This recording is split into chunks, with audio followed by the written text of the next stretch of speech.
Hello friends, this is Rahi and welcome to our channel B Ed वाले। I hope आप सभी अच्छे होंगे। जैसे कि मैंने बीएड सेकेंड ईयर वाले बच्चों के लिए सिलेबस को डिस्कस किया था, क्योंकि बच्चों ने कमेंट में बोला था कि मैम बीएड सेकेंड ईयर का सिलेबस डिस्कस कर लीजिए।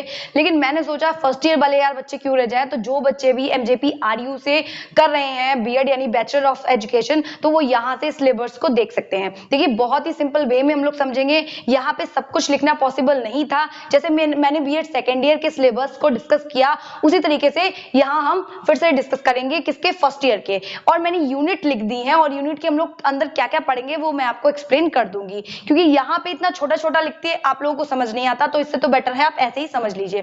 देखिए टोटल आपको पेपर देने हैं 7, 8, 9, ठीक है, या 8 कह सकते हैं एक तरीके से, या 9 देने हैं कुल मिला के। तो यहाँ पे बात आप सबसे पहले करें तो यहाँ पे आता है हमारा चाइल्डहुड एंड ग्रोइंग अप। तो चाइल्डहुड एंड ग्रोइंग अप में क्या होता है, तो इसमें 5 यूनिट आपको दी गई है।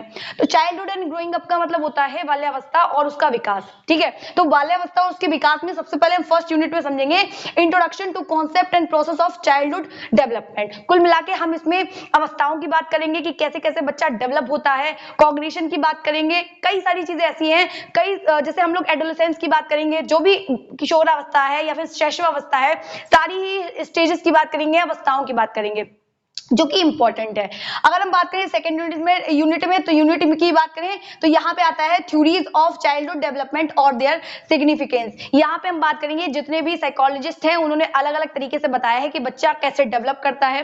तो यहाँ पे हमें लगभग 6 थ्योरी पढ़ने को आती है। मैंने ऑलरेडी प्लेलिस्ट बना रखी है, अगर आप लोगों को कुछ समझ नहीं आता तो बताइएगा, दोबारा से एक्सप्लेन करूंगी। तो इसमें 6 हैं। एक तो जीन प्याजे की थ्योरी है, दूसरी एरिक्सन की थ्योरी है, फिर गैसल की है, ब्रोन ब्रेनर की थ्योरी है, और नोम चोम्स्की की है, वाइगोत्स्की की है, गैसल की थ्योरी है। तो मैंने ऑलरेडी प्लेलिस्ट तैयार की हुई है, आप वहां जाके देख सकते हैं। चाइल्डहुड एंड एडोलेसेंस की बात करें तो बाल्यावस्था और जो हमारी किशोरावस्था है, दोनों ही अपने आप में जो पीरियड है वो बहुत ज्यादा इंपॉर्टेंट रोल रखते हैं। अगर हम बात करें चाइल्डहुड की तो 3 से 12 वर्ष की जो अवस्था होती है, एडोलेसेंस की बात करें तो 12 से 18 वर्ष की अवस्था होती है। उसमें क्या चैलेंजेस आते हैं, क्या इश्यूज होते हैं, वो कैसे सोसाइटी के साथ कैसे खुद को तालमेल बिठाने की कोशिश कर पाते हैं जो बच्चे हैं, तो ये सारी चीजें हम इसमें पढ़ेंगे थर्ड यूनिट में, ठीक है। तो यहाँ पे हम लोग कॉग्निशन भी पढ़ेंगे जो फर्स्ट यूनिट है। अगर हम बात करें फोर्थ की तो इसमें फैमिली, स्कूल एंड कम्युनिटी हम लोग देखते हैं। जो बच्चा है वो सबसे पहले फैमिली में आता है, उसके बाद स्कूल में जाता है, उसके बाद कम्युनिटी में जाता है। तो कुल मिलाकर उसका डेवलपमेंट कैसे होता है, एक एज अ टीचर होने के नाते हमें पता होना चाहिए कि कौन सा बच्चा मतलब कैसे डेवलप हो रहा है या उसका विकास कैसे हो रहा है, उसका मानसिक स्तर आप समझ सके। कुल मिला के आपको पूरी स्टडी करवाई जा रही है बच्चे के विषय में कि वो कब कहाँ रहता है, कैसे रहता है, या फिर उसका व्यवहार क्यों परिवर्तित होता है, कौन किस बैकग्राउंड से आता है, कौन सी चीजें फेस करके आता है। तो वो सब हमें यहाँ पे पढ़ने को मिलेगा। यानी पूरी फैमिली के बारे में पढ़ेंगे, फैमिली क्या है, फैमिली के मतलब टोटल सब कुछ। और उसके बाद मैंने प्लेलिस्ट में कुछ वीडियोस ऐड भी की हुई हैं, बट मैंने सोचा सिलेबस पूरा एक बार अच्छे से एक्सप्लेन हो जाएगा तो आप लोगों को पता चल जाएगा कि कितना पढ़ना है। हालांकि बच्चों को लगता है कि जो सिलेबस है वो बहुत ज्यादा कम है, लास्ट में यार ऐसे वैसे पढ़ लेंगे और काम चल जाएगा। लेकिन बात ये है ना, अगर आपको अच्छी परसेंटेज बनानी है या अच्छे नंबर लेके आने हैं तो आपको थोड़ी सी मेहनत करनी पड़ेगी। आप अपने आप नहीं पढ़ पा रहे हैं तो एटलीस्ट इन वीडियोस को देख लीजिए, आपका तभी भला हो जाएगा। तो क्या है यहाँ पे मैं फैमिली के बारे में, क्योंकि लास्ट टाइम पे पढ़ते हैं प्रेशर अलग होता है और लिख भी अच्छे से नहीं पाते हैं। इंसान को लगता है कुछ भी लिख देंगे कॉपी में तो नंबर मिल जाएंगे, कुछ भी लिख देंगे कॉपी में नंबर मिल जाएंगे, पर अच्छे नंबर नहीं मिलेंगे आपको, ठीक है। तो यहाँ देखिए हम लोग फैमिली के बारे में पढ़ेंगे, यानी विद्यालय के बारे में पूरा कॉन्सेप्ट समझेंगे कि कैसे कैसे रोल रहता है बच्चे का, और कम्युनिटी के बारे में यानी जो हमारी समुदाय है वो कैसे होते हैं और बच्चे के डेवलपमेंट में कैसी भूमिका निभाते हैं। उसके बाद हम देखें तो 5th यूनिट में आते हैं issues and concern in childhood and adolescence. मतलब किशोरावस्था में कह सकते हैं, या फिर हम कह सकते हैं बच्चे की जितनी भी फ्रेज है उसमें, जैसे हम लोग पढ़ते हैं बाल अपराध हो जाते हैं, बच्चे बाल अपराधी हो जाते हैं, या फिर और भी कोई डिसीज हो जाती है उनको, तो उस सब के बारे में पढ़ेंगे। और साथ में हम ये भी जानेंगे कि उन सबका सॉल्वेशन क्या है, सोल्यूशन क्या है, एज अ टीचर हम कैसे कर सकते हैं, उनमें बदलाव कर सकते हैं या बच्चे को इन सब चीजों से बाहर निकाल सकते हैं। उसके बाद अगर हम लोग बात करें तो दूसरा हमारा जो पेपर है वो आता है, और ये वाला पेपर हमारा 80 नंबर का होता है। चाइल्डहुड एंड ग्रोइंग अप, ऐसे ही कंटेम्प्रेरी इंडिया एंड एजुकेशन, और तीसरा वाला जो आपका पेपर है लर्निंग एंड टीचिंग, तीनों ही हमारे 80 नंबर के पेपर होते हैं और 3 पेपर ही आपको अच्छी परसेंटेज दिलवाने में मदद कर सकते हैं। आप लोगों के कई क्वेश्चन थे कि मैम आपने बीएड कर लिया नहीं कर लिया, आप कहाँ से हो, कैसे हो, या फिर ये टॉपिक बना दीजिए। मैं फिर से बोल रही हूँ, एक बार मुझे अच्छे से सिलेबस कंप्लीट करवा लेने दीजिए, फिर आप लोग बताइएगा, आप लोगों के डाउट्स भी लूंगी और आप लोगों के सवालों के यानी क्वेश्चंस के आंसर भी दूंगी। ओके, अभी यहाँ हम लोग देखते हैं कि कंटेम्प्रेरी इंडियन एजुकेशन यानी समकालीन भारत और उसकी शिक्षा, मतलब पुराने जमाने की जो शिक्षा थी उसकी भी बात करेंगे। अभी देखिए यहाँ पे मैंने यूनिट लिख रखी है, यहाँ पे हम बात करते हैं एजुकेशन एंड सोसाइटी की, मतलब शिक्षा क्या है उसको जानेंगे पहली यूनिट में, और हमारी जो सोसाइटी है यानी भारतीय जो समाज है वो कैसे वर्क करता है। इसमें हम कॉन्स्टिट्यूशन को पढ़ेंगे, लॉ जो उनके राइट्स होते हैं या ड्यूटीज हैं, कई सारी चीजें हैं ना कॉन्स्टिट्यूशन में, तो कॉन्स्टिट्यूशन को पूरा पढ़ेंगे ताकि हम जान पाए कि क्या अधिकार है या फिर क्या भी हमारे अधिकार क्या है, या हम कह सकते हैं हमारी ड्यूटीज क्या है।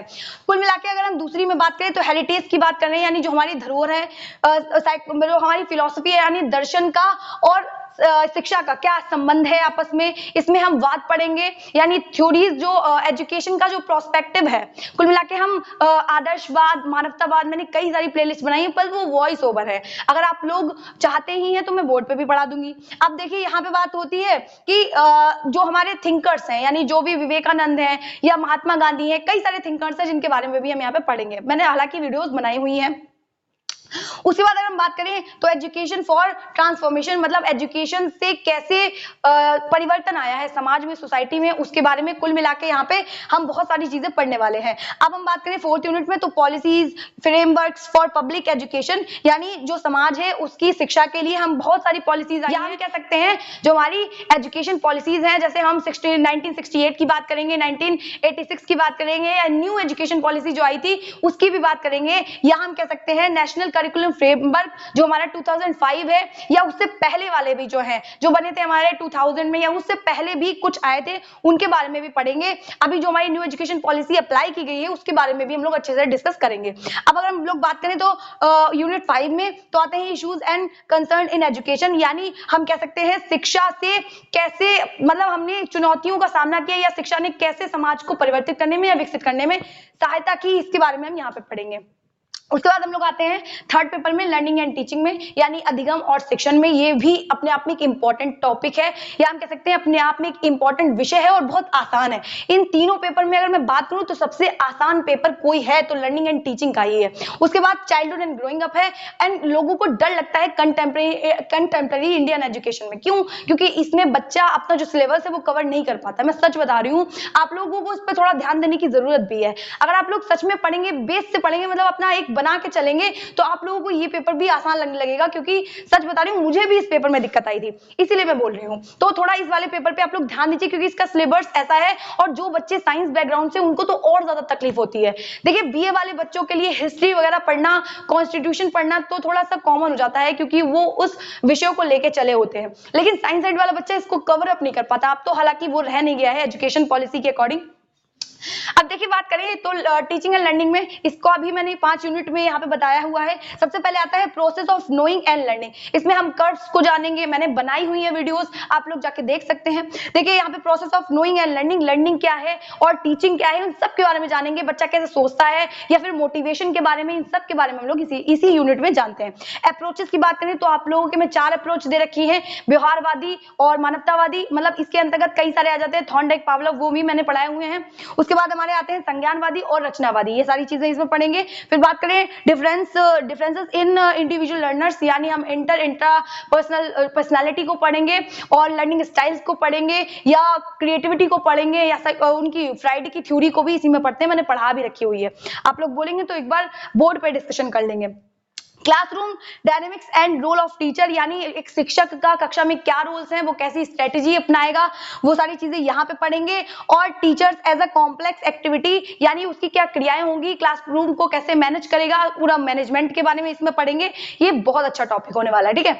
अब हम लोग पढ़ेंगे, फोर्थ पेपर हमारा आ जाता है जो कि 40 नंबर का पेपर है। आप लोगों के शुरुआत के जो पेपर है वो 80-80 नंबर के हैं, बाकी सारे पेपर 40 नंबर के होने वाले हैं, ठीक है। अभी यहाँ पे आता है कि लैंग्वेज अक्रॉस द करिकुलम, तो ये 40 नंबर का है। इसमें हम लोग बात करें तो इसमें यूनिट मैंने इधर लिख दी है, यहाँ पे आता है सबसे पहले आता है यूनिट फर्स्ट में, तो लैंग्वेज एंड सोसाइटी, यानी भाषा क्या है, भाषा के बारे में जानेंगे कि भाषा कैसे कैसे काम करती है, कितने टाइप्स होते हैं या कौन से रूप होते हैं, ठीक है, तो ये जानेंगे। सोसाइटी की बात करें तो सोसाइटी यानी समाज, समाज क्या है, उसका रूप क्या है, उसके सारी ही चीजें जानेंगे। उसके बाद हम बात करें यूनिट सेकंड की, तो लैंग्वेज डेवलपमेंट एंड एक्विजिशन यानी अर्जन, भाषा का एक्वायरमेंट हम कैसे करते हैं उसको पढ़ेंगे, या फिर भाषा का विकास बच्चे में कैसे होता है, उन सब के बारे में डिस्कशन हम यहाँ पे करेंगे। अब यूनिट थर्ड की बात करें तो क्लासरूम डिस्कोर्स यानी कक्षा कक्ष संवाद, मैंने एक वीडियो बनाई थी जिसपे आप लोगों ने बहुत सारा प्यार दिया है, तो अगर आप लोग कहेंगे तो हम लोग, कोई दिक्कत नहीं है, आप लोग उस वीडियो को भी देख सकते हैं, हम लोग अलग से भी डिस्कशन कर सकते हैं, फिलहाल तो वीडियो बनी हुई है, आप लोग देख सकते हैं। क्लासरूम डिस्कोर्स यानी जो कक्षा कक्ष संवाद है या फिर बातचीत है, वो सारी चीजें आ जाती हैं। अब बात करें तो फोर्थ यूनिट में आती है रीडिंग, जो हमारी 4 बेसिक स्किल है। मैं बहुत डर रही थी इस पेपर में, लेकिन मैं बात करूं तो इसमें सिर्फ आपको 4 स्किल पढ़नी है और कुछ नहीं पढ़ना। कौन सी? Reading, listening, speaking and writing, ठीक है, ये 4 चीजें आ जाती हैं, तो आप लोग अगर उनको पढ़ लेंगे तो आप पूरा पेपर कवर कर लेंगे। यूनिट 5 की बात करें तो डेवलपिंग राइटिंग स्किल, यानी आप लिखने से संबंधित या उसकी नीड क्यों है, बच्चे को लिखना क्यों आना चाहिए, उसके सारे कौशल का विकास, कि मतलब उसका लिखना, राइटिंग उसकी डेवलप कैसे हो पाए। राइटिंग का मतलब सिर्फ ये नहीं कि उसको लिखना ही आ जाए, खुद के थॉट्स बना के वो कैसे लिख सकता है, ठीक है, खुद को कैसे प्रेजेंट कर सकता है, खुद को कैसे अभिव्यक्त कर सकता है, इन सब के बारे में हम इसमें पढ़ेंगे। उसके बाद हम लोग आ जाते हैं फिफ्थ पेपर पे, तो फिफ्थ पेपर हमारा आता है यहाँ पे अंडरस्टैंडिंग डिसिप्लिन एंड सब्जेक्ट, यानी पाठ्यक्रम में विषयों की समझ। यहाँ पे हम सबसे पहले फर्स्ट यूनिट में बात करेंगे डिसिप्लिनरी नॉलेज, यानी डिसिप्लिन क्या है। कुछ लोगों को कंफ्यूजन रहती है, इस वाली जो वीडियो मैंने बनाई है डिसिप्लिन के ऊपर, उस पर भी आप लोगों ने बहुत ज्यादा प्यार दिया है, उसके लिए थैंक यू सो मच। और मैं बात करूँ तो यहाँ पे हम लोग डिसिप्लिन की बात करेंगे, सिलेबस की बात करेंगे, टेक्स्ट बुक कैसी होनी चाहिए, या हम बात करेंगे करिकुलम कैसा होना चाहिए, बहुत सारी चीजों की बात करेंगे। उसके बाद बात करें advantage, knowledge and see change, मतलब डिसिप्लिन को हम कैसे क्रिएट कर सकते हैं। डिसिप्लिन अनुशासन वाला नहीं, एक जगह पे मैं कह सकती हूँ, लेकिन हाँ कैसे फ्रेम किया जाएगा, कैसे फॉर्म किया जाएगा, या हम कह सकते हैं कैसे डिजाइन किया जाएगा, वो सारी चीजें हम इसमें जानेंगे। यानी हम कुल मिला के 3 चीजें मोस्ट इंपॉर्टेंट है इसमें, एक तो सिलेबस, करिकुलम, और तीसरा हम कह सकते हैं हमारी टेक्स्ट बुक। ओके, उसके बाद हम लोग बात करें तो पेपर 6 की यहाँ पे आ जाता है जेंडर, स्कूल एंड सोसाइटी, यानी हम कह सकते हैं लिंग, विद्यालय और समाज। देखिए नाम से ही आप लोगों को इनकी यूनिट्स का पता चल जाएगा। और सबसे पहले बात करें तो जेंडर, सेक्स का कॉन्सेप्ट जानेंगे कि जेंडर क्या है, सेक्स क्या है, मैंने ऑलरेडी डिस्कशन की ही हुई है कई सारी वीडियो। और उसके बाद बात करें तो जेंडर की स्टडी करेंगे, यानी जो पैराडाइम हम कह सकते हैं जो शिफ्ट होता है, यानी प्रतिमान विस्थापन कह सकते हैं, या जो हम कह सकते हैं लोगों का दृष्टिकोण चेंज हुआ है। पहले लोग कहते थे कि लड़कियों को नहीं पढ़ाएंगे या लड़कों को पढ़ाना ज्यादा जरूरी होता है, वो जो लोगों का मतलब पॉइंट ऑफ व्यू चेंज हुआ है उसको कहते हैं पैराडाइम शिफ्ट। तो उसके बारे में भी हम कई सारी चीजों को स्टडी करेंगे। उसके बाद हम बात करें जेंडर, पावर एंड एजुकेशन, तो हम वुमेन्स की एजुकेशन की बात करते हैं, तो इसमें हम कई सारी चीजें डिस्कस करेंगे वुमेन्स और मेंस से रिलेटेड, कि कैसे बच्चों को एजुकेशन दी जानी चाहिए। और खाली वुमेन्स के साथ में ही नहीं बल्कि मेंस के साथ भी ऐसा होता है कि उनके साथ क्या होता है, बायसनेस होती है, तो जेंडर बायसनेस के बारे में जानेंगे। और कई सारी स्टीरियोटिपिकल जो चीजें चल रही हैं सोसाइटी में उसके बारे में हम लोग डिस्कस करेंगे। उसके बाद बात करें तो जेंडर इश्यूज एंड करिकुलम, तो जो हमारे करिकुलम से संबंधित यानी पाठ्यचर्या में कुछ ऐसी चीजें इंक्लूड कर दी जाती हैं जिससे कि बच्चों को क्या होता है, रूढ़िवादिता आ जाती है बच्चे में खुद। जैसे मम्मी को बर्तन धोते हुए दिखाते हैं, या फिर एडवर्टाइजमेंट में भी हम लोग देखते हैं कई सारी चीजें, तो उन सब के पक्ष में बच्चे का कैसे पॉइंट ऑफ व्यू चेंज किया जाए, वो सारी चीजें हम यहाँ पे डिस्कस करेंगे। दूसरा बात करें तो gender, sexual harassment and gender की आपको, ताकि आप भी एज अ टीचर होने के नाते आप बायस नेस ना हो आपके पास, मतलब आप भी पक्षपाती ना हो, या फिर ये ना कहें कि तुम लड़का या तुम लड़की, तुम्हें एजुकेशन नहीं देंगे, तुम्हें अच्छी एजुकेशन देंगे। तो ये वाला जो पॉइंट ऑफ व्यू है ना, तो ये आपका होना चाहिए। तो यहाँ पे हम इसी की बात करेंगे, जेंडर में जो सेक्सुअल हैरेसमेंट है, कैसे लड़कियों के साथ दुराचार होता है, ये सारी चीजें हम लोग कॉन्सेप्ट समझेंगे, क्या लॉज है इसमें, ये सारी चीजें हम लोग इसमें डिस्कस करेंगे। अब हम लोग बात जाते हैं, ये पेपर 6 तक हो गया। पेपर 7 में आपका आ जाता है एक सब्जेक्ट आपको दिया जाता है बीएड फर्स्ट ईयर में, जो कि पेडागोजी का होता है। मेरे पास सोशल स्टडी था, तो मैं आपको सोशल स्टडी पढ़ाऊंगी, कोशिश करूंगी अदर पेडागोजी के सब्जेक्ट भी मैं आपको पढ़ा सकूं। उसके बाद में बात करूं ईपीसी वन आता है रीडिंग एंड रिफ्लेक्टिंग में। मैंने जब बताया था पहले, तो मैंने कहा था देखिए इसका पेपर आपको नहीं देना होता है, जो रीडिंग एंड रिफ्लेक्टिंग का होता है इसका पेपर नहीं होता है। इसका मैं कह सकती हूँ प्रैक्टिकल होता है, आपके कॉलेज वाले कैसे क्या करवाते हैं वो आप समझ सकते हैं, ठीक है। उसके बाद हम बात करते हैं ईपीसी 2 की, यानी आर्ट एंड ड्रामा की। इसमें जो आर्ट के प्रोस्पेक्टिव हैं, जो भी चीजें हैं कि कैसे पुराने जमाने में जो आर्ट कला हुआ करती थी, क्योंकि जो आर्ट है इसको समझना इसलिए भी जरूरी है क्योंकि जो टीएलएम आप लोग बनाते हैं उसमें कला का बड़ा योगदान है और बच्चे ना इससे बड़े अट्रैक्ट होते हैं। तो हम जितनी भी चीजें हैं, मैंने ऑलरेडी प्लेलिस्ट क्रिएट कर रखी है, आप लोगों ने उस वाली प्लेलिस्ट पे दिया है, बहुत ज्यादा प्यार दिया है, थैंक यू सो मच। और मैं बात कर सकती हूँ एंड ड्रामा में यानी संगीत से रिलेटेड जितनी भी चीजें हैं, कैसे कैसे म्यूजिक वर्क करता है, मैंने कई सारी वॉइस ओवर वीडियोस बनाई है इसमें, अगर आप लोग बोलेंगे तो मैं बोर्ड पे भी उन चीजों को डिस्कस कर दूंगी। और इसकी बात करें तो ईपीसी 3 में कुल मिला के इसमें बात करते हैं कंप्यूटर बेस्ड है पूरा ये वाला जो हमारा ईपीसी 3 है, यानी कंप्यूटर क्या है, या फिर मैं बात करने वाली थी जो मल्टी डिसिप्लिनरी अप्रोच है, मैंने सीरीज फिर से स्टार्ट कर दी है। आई होप आप लोगों को सिलेबस समझ आ रहा होगा। यहाँ पे बोर्ड पे जगह नहीं थी इसलिए मैंने इनकी यूनिट को नहीं लिखा है। कुल मिला के ईपीसी 2 में मैं बात करूंगी आर्ट एंड ड्रामा की, आर्ट से रिलेटेड जितने भी पक्ष हैं उनको, ड्रामा यानी म्यूजिक से संगीत से संबंधित जितने भी पक्ष हैं उनको, आईसीटी यानी इंफॉर्मेशन कम्युनिकेशन टेक्नोलॉजी के बारे में जानेंगे जो कि आजकल के शिक्षकों के लिए बहुत ज्यादा इंपॉर्टेंट है क्योंकि कई तरीके के डिसीजेस हैं जिससे बच्चों को परेशानी हो जाती है या फिर हम कभी की समय पर बंद कर देते हैं चीजों को, तो सब कुछ जो है शिफ्ट हो गया है ऑनलाइन। तो एक टीचर को जो है वो इन सब चीजों की नॉलेज भी होनी चाहिए कि टेक्नोलॉजी क्या है या कम्युनिकेशन क्या है, मतलब कैसे संप्रेषण किया जा सकता है, किन किन चीजों से किया जा सकता है, इन्फॉर्मेशन क्या है, नॉलेज क्या है, सारी चीजें एक टीचर को पता होनी चाहिए। तो आई होप आप लोगों को ये सिलेबस समझ में आया होगा, और नहीं आया है या फिर कोई भी आपका डाउट रह जाता है तो आप लोग कमेंट सेक्शन में जरूर बताइएगा।